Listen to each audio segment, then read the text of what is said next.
Hi everyone, welcome to my channel. My name is Brad and I blog under the name Investing Doc. Today I would like to talk about why I'm buying a medical office building, or at least a condo in a medical office building. So I started my practice about 1.5 years ago. Since then, things have been going very well. I've actually hired another physician to join me, currently looking to hire another physician. So if you're in primary care and looking for a job, shoot me a message. But we've been open long enough to where I've maxed out my panel. The doctor that I've hired is rapidly growing and maxing out her panel. And we're running out of space in our current building. So let me quick show you exactly what our place looks like. And here, let's take a quick tour. All right, so here we are walking, doing a quick tour of the building. 2 different exam rooms. Here's one of the exam rooms, which is quite large and spacious. Here's the other exam room, which is quite large and spacious, but not quite as large as the previous one.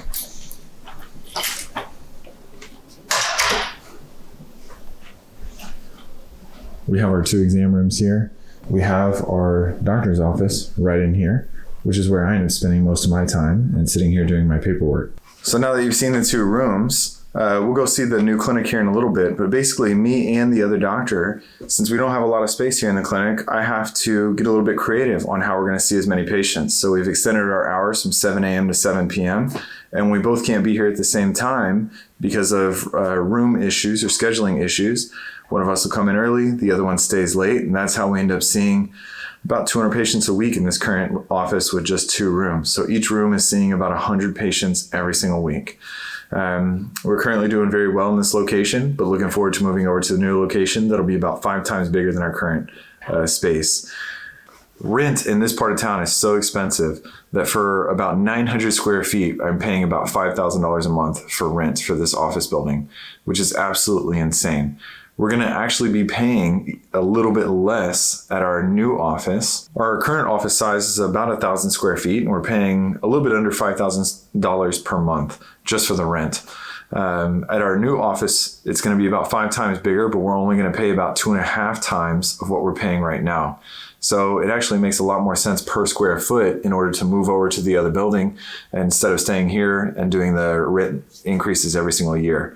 So whenever you sign your lease for, let's say, your apartment, it's actually a little bit different than when you sign a lease for commercial real estate.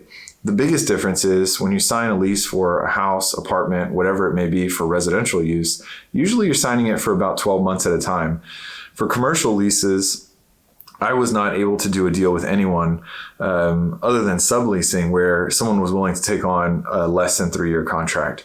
Most places want a 5, 7, or 10-year term whenever you're signing these contracts. Some of them want even up to a 30-year term. So another difference is every year in residential real estate, they can potentially go up on your rent. You have no idea if your landlord is going to go up on the rent or not. In commercial real estate, there's something called the triple net. Sometimes you'll see it referred to as NNN. And all that is basically you're paying overhead, you're paying taxes, and the landlord passes that cost on to you. So every year our rent goes up, not only from the triple net because if taxes go up in our area or the building's deemed more valuable this year by the county compared to last year, then our taxes go up based on that. Not only do our payments go up because of that, but when we sign our commercial lease, most of the time, your landlord is going to put something in place saying, okay, we signed a 7-year term, but over those 7 years, every year it's going to go up by 1.5%, or it's going to go 2% per year on your rent.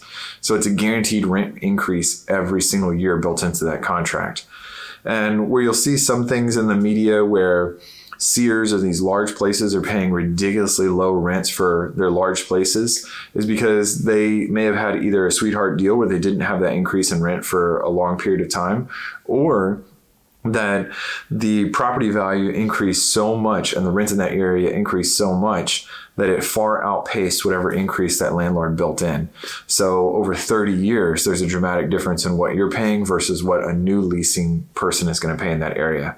So it just basically became a no-brainer for us that we need to buy a place. Current market value here in town is about $45 a square foot per year. So at about 1,000 square feet, let's say, for example, over a year, that's going to be $45,000 to rent 1,000 square feet here in the area that I'm currently renting, which definitely sounds insane, and it is quite expensive, which is very hard to make it in primary care. And the only way you can do it is have small buildings like this and see a lot of patients, or get the insurance company to pay more, which is very difficult to do. So let's go take a quick look at the building and let's see how it goes. All right, we're driving to the new clinic now. And in the new clinic, we're gonna probably fit about 4 to 5 physicians in there. So it'll be nice when it's all said and done. We're able to have 5 physicians in there. I'll be able to manage them and spend more time doing management activity rather than working all day, every single day. It's a lot of work to work every day, especially since we're moving to 12-hour days. And with those 12-hour days, we're working very hard. I've had to hire now 6 medical assistants to help assist us. And we do a lot of our booking online. So a lot of this can be done online as well. So we're getting close to the building now. And with the building, they have the outside on, but they're working on getting the interior set in place. So I'll show you guys here in a minute what it looks like, but the fact is that the building's coming together really nicely, and hopefully it'll be done on time here in about 4 more weeks. 4 more months, not 4 more weeks. And it'll be nice when it's all said and done. I can move into the new place. Here we go. Let me see if I can zoom in here on the location. You can see exactly what we're looking at, and it's going to be amazing when it's all said and done.